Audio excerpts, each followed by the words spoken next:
is once students have their copy, what we want to do is we're going to look at how to insert a YouTube video. You could actually, technically speaking, you could really put in other videos as well. So if you have them in your Google Drive or things like that. But for this purpose, what we'll do is we're just going to click in the body of our slide here and click insert, go to video, and then we're going to look up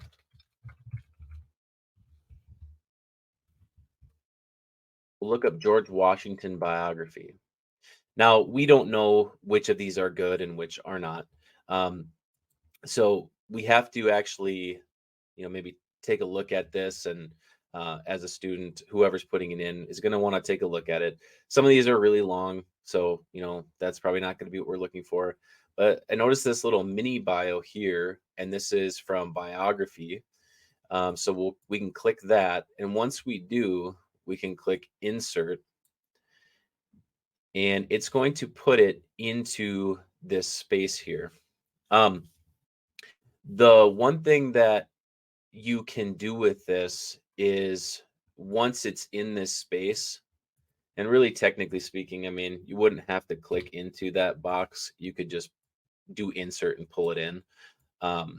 But you can, with the formatting, do quite a few different things. One of them, obviously, as you can see, I can resize this to whatever makes the most sense for my presentation.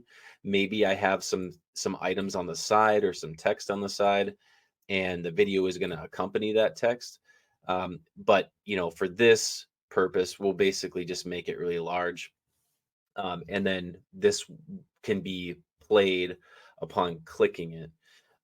One thing that you can do right away is, if you were doing this in slideshow form, rather than clicking on the play button, what you could do is you could have it play automatically, so that when it goes to slide 2 in presentation mode, it would just start playing, right? So if this is something that students are going to be presenting at the front of the classroom, for example, they maybe do want that to just start playing, and not have to bother with clicking on anything.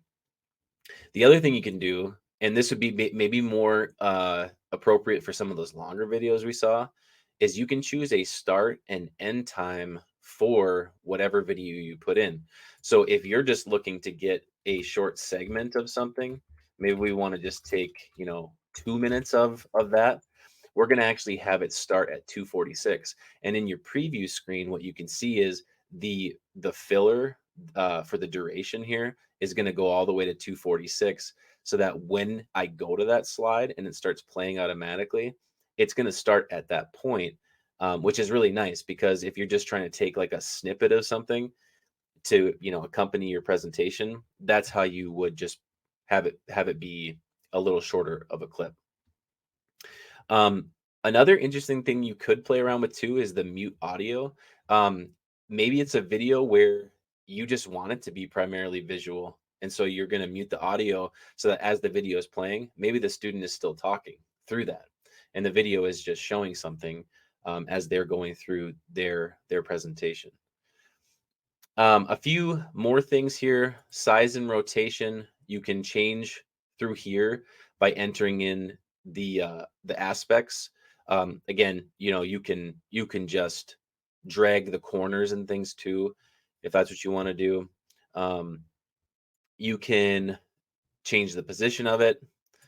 Maybe we'll just put it in the center there. Drop shadows, it's not really something that I ever play around with too much. Not to say you couldn't, but sometimes this is maybe more appropriate for images.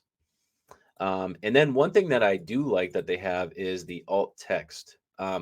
This is so if you have students that maybe need to have screen readers, they would be able to have this alternative text that gets put in here to describe the video and what it's all about. So those are some things you can do with formatting of videos, copying the presentation, and then also jumping around and bookmarking slides to quickly navigate through them.